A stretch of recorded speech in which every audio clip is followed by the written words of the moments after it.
ప్రభునందు ప్రియ సహోదరి సహోదరులారా, మన ప్రభు అయినటువంటి యేసు పరిశుద్ధ నామం పేరట మీ అందరికీ వందనములు తెలియజేస్తున్నామండి. మీలో ప్రతి ఒక్కరిని ఈ హోప్ టీవీ ఇండియా ఛానల్కు ప్రేమతో ఆహ్వానించుచున్నామండి. ప్రార్థన చేసుకుందాం. ప్రేమగల మా తండ్రి, దయగలిగిన మా యేసయ్య, మీ ఘనమైన శ్రేష్టమైన నామానికి వందనాలు తెలియజేస్తున్నాము. మరొకసారి మీ వాక్యాన్ని వినాలని మీ పాదాల చెంతకు చేరినాం మా తండ్రి. మీ దాసుని బలపరిచి వారి ద్వారా మీరు మాతో మాట్లాడి నీ వాక్యంతో మా హృదయాలను తృప్తిపరిచి మహిమ పొందమని యేసు నామమున ప్రార్థించి వేడుకొనుచున్నాము తండ్రి. ఆమేన్. ఈరోజు మనం అధ్యయనం చేయబోయేటువంటి వాక్య ధ్యానాంశము శృంగార ధ్వని పండుగ.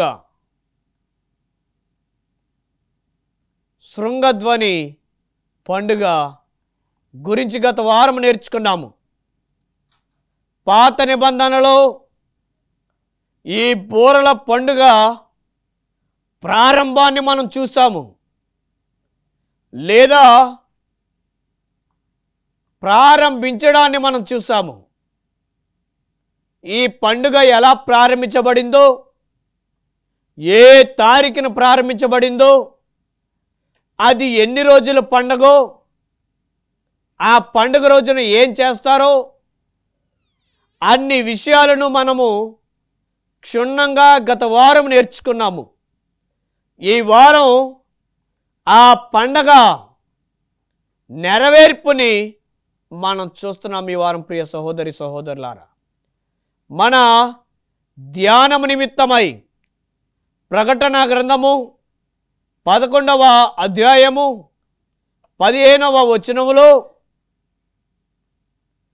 7వ దూత తన బూరను ఊదినప్పుడు దేవుని యొక్క రాజ్యము మరియు ఆయన రాకడ సమీపమాయెను.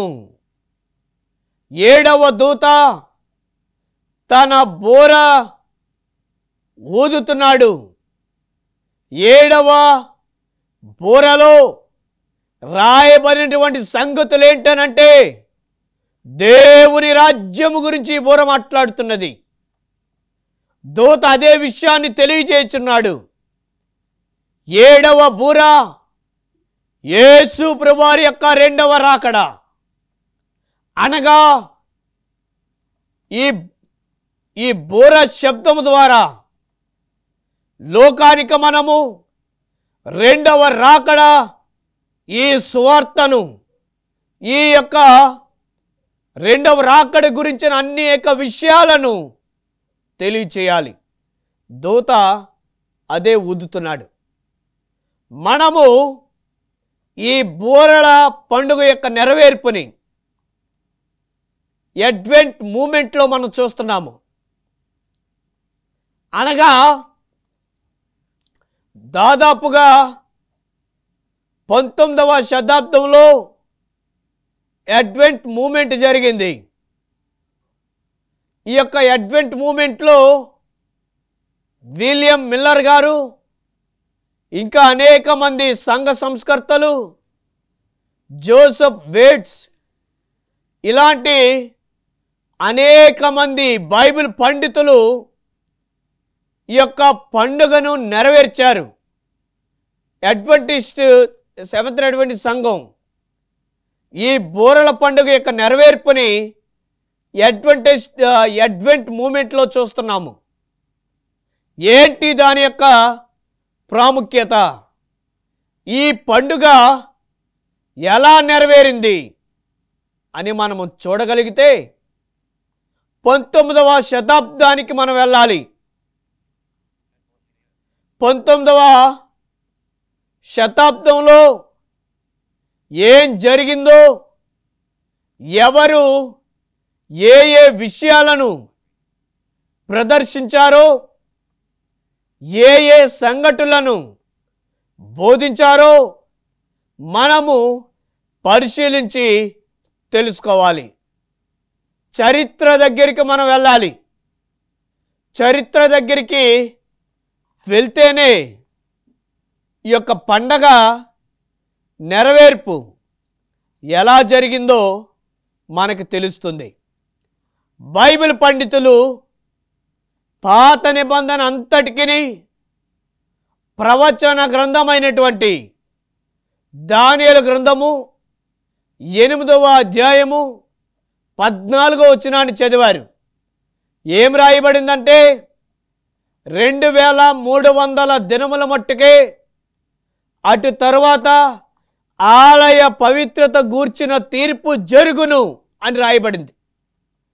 ఈ వాక్యాన్ని విలియం మిల్లర్ గారు చదివారు. ఈ వాక్యాన్ని వారు చదివి వారు లెక్కలు కట్టారు. ఇక్కడ మనకి 2300 దినములు కనబడుతున్నాయి. అసలు ఆ బైబిలు ఈ 2300 దినాల గురించి ఎటువంటి వివరణ మనకిస్తుందని చూస్తే యెహెజ్కేలు గ్రంథము 4వ అధ్యాయము 6వ వచనములో మనం చూస్తే ఒక దినము ఒక సంవత్సరానికి సాదృశ్యము.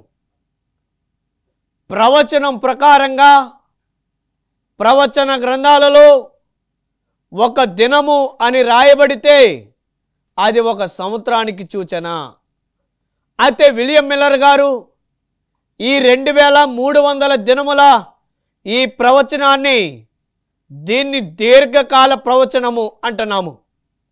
ఈ 2300 దినాన్ని ఈ దీర్ఘకాలిక ప్రవచనాన్ని వీరు ఎలా అర్థం చేసుకున్నారు అనంటే ఈ 2300 దినములు అనేవి 2300 సంవత్సరములు అని లెక్క కట్టారు.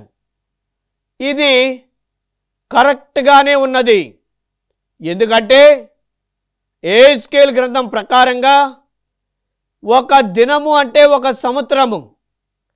బైబిల్ వాక్యం ప్రకారంగా విలియం మిల్లర్ గారు బాగానే లెక్క కట్టారు. 2300 సంవత్సరాలు అని చెప్పారు.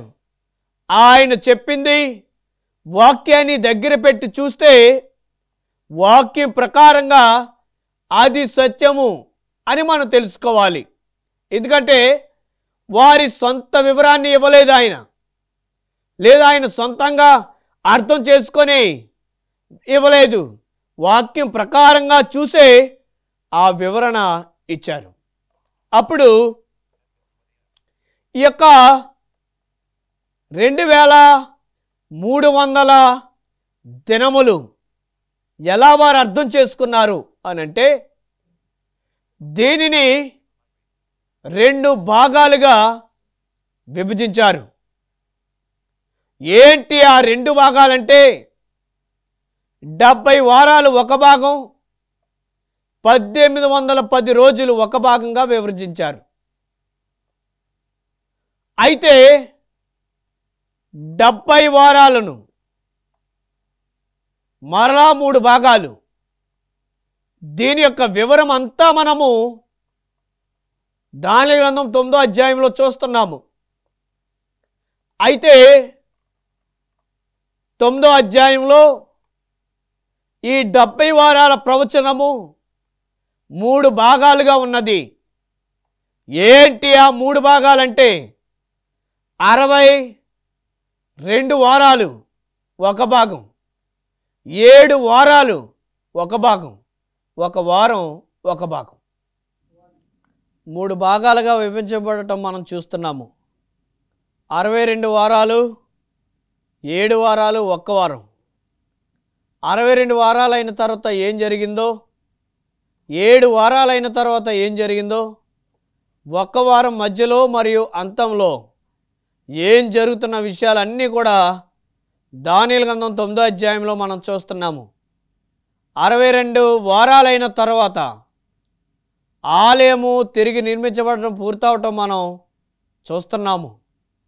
7 వారాలైన తర్వాత అభిషక్తుడు రావటం మనం చూస్తున్నాము. ఒక్క వారము మధ్యలో అభిషక్తుడు మరణించడం, వారం అంతానికి స్టెఫను మరణించటం, ఇవన్నీ విషయాలను మనము చూడగలుగుతున్నాము. ప్రియ సహోదరి సహోదరులారా, దీనినే పరిశుద్ధ గ్రంథాన్ని మనం క్షుణ్ణంగా పరిశీలించి తెలుసుకోవలసినటువంటి ఆధ్యాత్మికమైన పాఠాలు అనేకమైనవి రాయబడ్డాయి. ఈ యొక్క విషయాలన్నీ కూడా విలియం మిల్లర్ గారు చదివారు. ఆలయము తిరిగి నిర్మించబడటం, అభిషక్తుడు రావటం అంటే ఒక్కొక్క ఈవెంటు ఒక్కొక్క సందర్భంలో జరిగింది. అలాగే వాటన్నిటినీ లెక్క కట్టి ఆయన 2300 దినాలు ఎప్పటికీ అంతమైపోతుందోనని ఆయన లెక్క కట్టాడు. ఒకసారి ఈ ప్రవచనం బాగా జ్ఞానించగలిగితే మొట్టమొదటిగా 7 వారాలు, తర్వాత 62 వారాలు, తర్వాత 1 వారం, తర్వాత 1810 దినాలు. ఇది వీటన్నిటినీ దృష్టిలో పెట్టుకొని ఈ 2300 దినాలు అంతానికి కూడా ఒకటి జరగబోతుంది అని గమనించారు. ఎందుకంటే 7 వారాలైన తర్వాత ఒక ఈవెంట్ జరిగింది, 62 వారాలైన తర్వాత ఒక ఈవెంట్ జరిగింది, 1 వారం తర్వాత వారం మధ్యలో మరియు వారం అంతంలో ఒక ఈవెంట్ జరిగింది. అంటే ఈ ప్రవచనం అంతమైపోయేటప్పుడు కూడా ఒక ఈవెంట్ జరుగుతుందని విలియం మిల్లర్ గారు తెలుసుకున్నారు.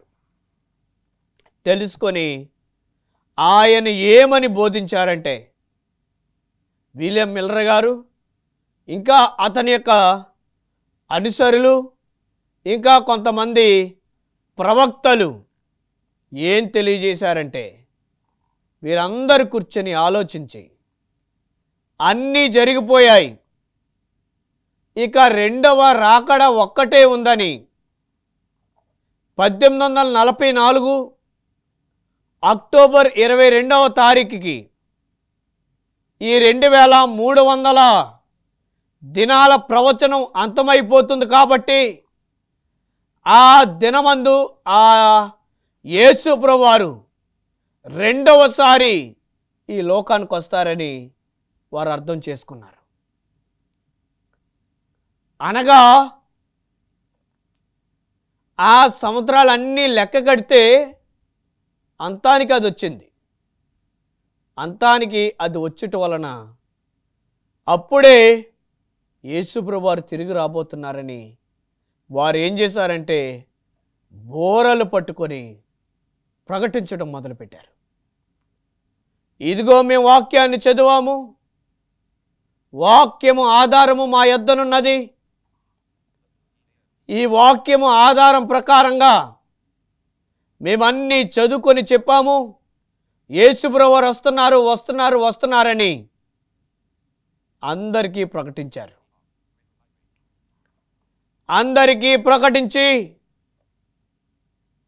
వారు ఏం చేశారంటే ప్రతి ఇంటికి వారు వెళ్ళి ఈ విషయాన్ని చెప్పారు. ఎలా చెప్పారంటే, ఇదిగో అక్టోబర్ 22, 1844వ తారీఖున యేసు ప్రభువారు ఆయన రెండవ రాకడ జరుగుతుంది. ఆయన ఈ లోకానికి వచ్చేస్తున్నాడని వారు ప్రకటించారు. ప్రకటించి వారు ఏం చేశారంటే పత్రికలు కొట్టించి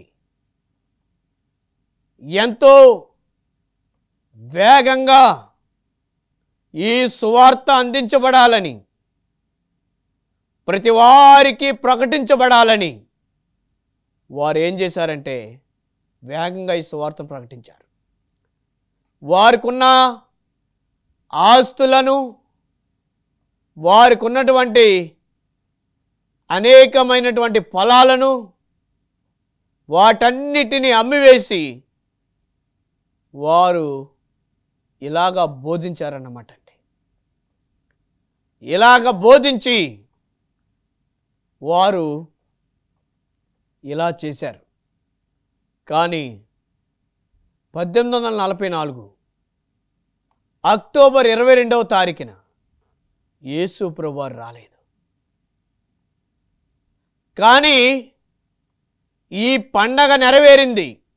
ఎందుకంటే అప్పట్లో గుడారం యొద్దకు రండని అనేక మంది పిలుపునిచ్చారు. అంటే బోర ఊదగానే అనేక మంది గుడారం దగ్గరికి వచ్చారు. అలాగే ఈ అడ్వెంట్ మూమెంట్ జరిగేటప్పుడు కూడా వీరు బోరను ఊదారు. ఏమనంటే యేసు ప్రభువారు వచ్చేస్తున్నారని బోరను ఊదారు. వారు ఘనంగా చాటించారు. ఘనమైనటువంటి సువార్తను వారు జరిగించారు. అలాంటి సమయంలో అనేక మంది వీరు చెప్పేటువంటి ఆ బోర శబ్దాన్ని విని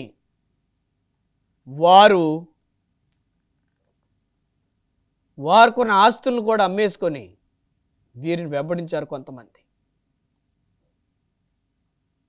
దీనినే బోరల పండగకు సాదృశ్యంగా చూస్తున్నాము. బోరల పండగ యొక్క నెరవేర్పుని అడ్వెంట్ మూమెంట్లో మనం చూస్తున్నాం.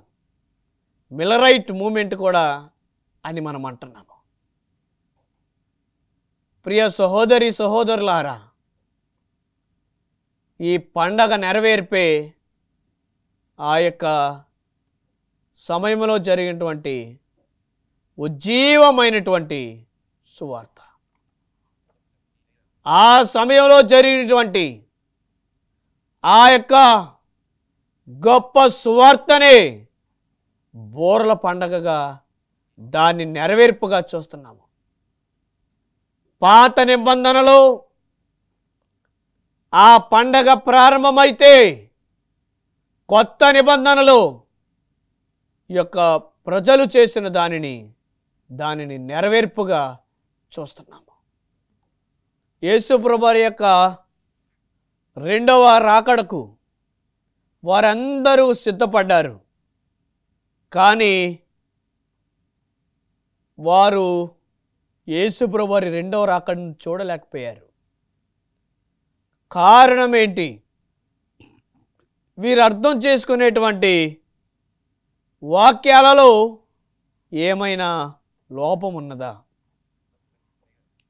అర్థం చేసుకునేటువంటి భాగంలో వీరు విఫలమయ్యారా ఏంటి అని మనం పరిశీలన చేసి తెలుసుకున్నట్లయితే వీరు మొత్తం ప్రజలందరూ సిద్ధపడ్డారు అంటే ఆ యొక్క సిద్ధపాటుకు సంబంధించినటువంటి ఆ బోర ఎంత గట్టిగా మోగింది, ఎంత వేగంగా వెళ్ళిపోయింది ఈ సువార్త.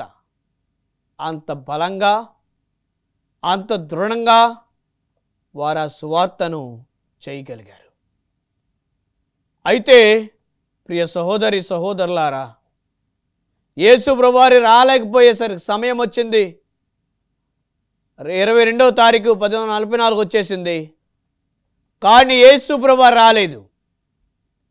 అందరూ నిరుత్సాహము పొందుకున్నారు, నిరుత్సాహపడిపోయారు.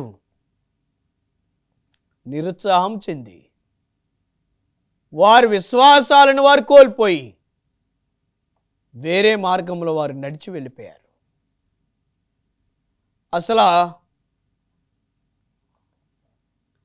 ఏంటి విషయం అనంటే ఏం జరిగింది మరి?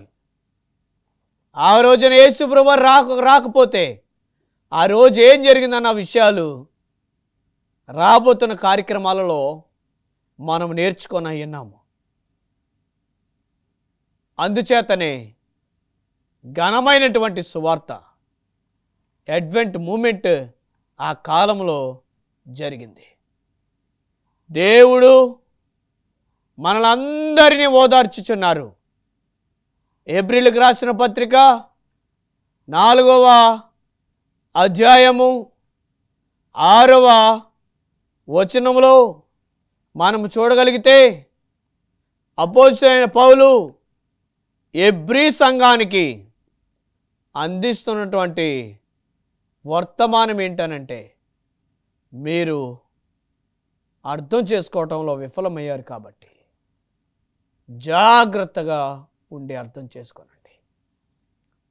మార్కు సువార్త 5వ అధ్యాయము 36వ వచనంలో దేవుడు మనకి ధైర్యాన్ని చేకూరుస్తున్నారు. ఏంటనంటే, భయపడకుడి, దేవుని యందు విశ్వాసం ఉంచండి. భయపడవలసిన అవసరం లేదు, ఆధైర్యం చెందవలసిన అవసరం లేదు. ఎందుకంటే మనతో దేవుడు ఉన్నాడు. ఈ సువార్తను ప్రకటించటంలో సత్యాలను తెలుసుకొని మనం సువార్తను ముందుకు తీసుకువెళ్ళాలి. సత్యాన్ని మనం అంగీకరించి భయపడకుండా, ఆధైర్యం చెందకుండా, ఎవరి గురించి బాధపడకుండా సత్యాన్ని తెలుసుకొని సువార్తను ముందుకు తీసుకువెళ్ళాలనేది దేవుని యొక్క ఉద్దేశము. ప్రియ సహోదరి సహోదరులారా, అట్టి రీతిగా ఈ బూరల పండగ నెరవేరింది. ఈ చివరి దినాలలో, కడవరి దినాలలో మనము ఊదవలసిన బూర ఏంటి? ఏ బూరను మనం ఊదాలి అనంటే, రెండవ రాకడ గురించిన బూరను మనం ఊదాలి. ఏమని తెలియచేయాలి ఈ ప్రపంచానికి? ఏమని తెలియచేయాలి ఈ క్రైస్తవ్యానికి? ఎటువంటి విషయాలను బోధించాలి అని మనం పరిశీలన చేయగలిగితే అనేకమైనటువంటి సత్యాలు దేవుడు మనకి ఏం బయలుపరిచారో వాటినే మనం చేయాలి. అలా చేసినట్లయితే సువార్తలో మనం ముందుకు వెళ్ళబోతున్నాం. ఈ సువార్త అనే బోరను మనం అందరం ఊది ఆయన రాజ్య వ్యాప్తి చేద్దాం. దేవుడి మాటలు దీవించును గాక. ఆమేన్. ప్రార్థన. ప్రేమగల మా తండ్రి, దయగలిగిన మా యేసయ్య, మీ ఘనమైన శ్రేష్టమైన నామానికి వందనాలు తెలియజేస్తున్నాము. ఇంతవరకు మీ దాసును బలపరిచి మీరు మాతో మాట్లాడారు. విన్న వాక్యాన్ని నీరుకట్టి ప్రతిఫలింపు చేయండి. మా జీవితాల్లో మేము వీటిని అనుసరించడానికి మీరే కృప చూపించమని యేసు నామమున ప్రార్థించి వేడుకొనుచున్నాము తండ్రి. ఆమేన్. దేవుడు మిమ్మలను మీ కుటుంబాలను దీవించి ఆశీర్వదించును గాక. ఆమేన్.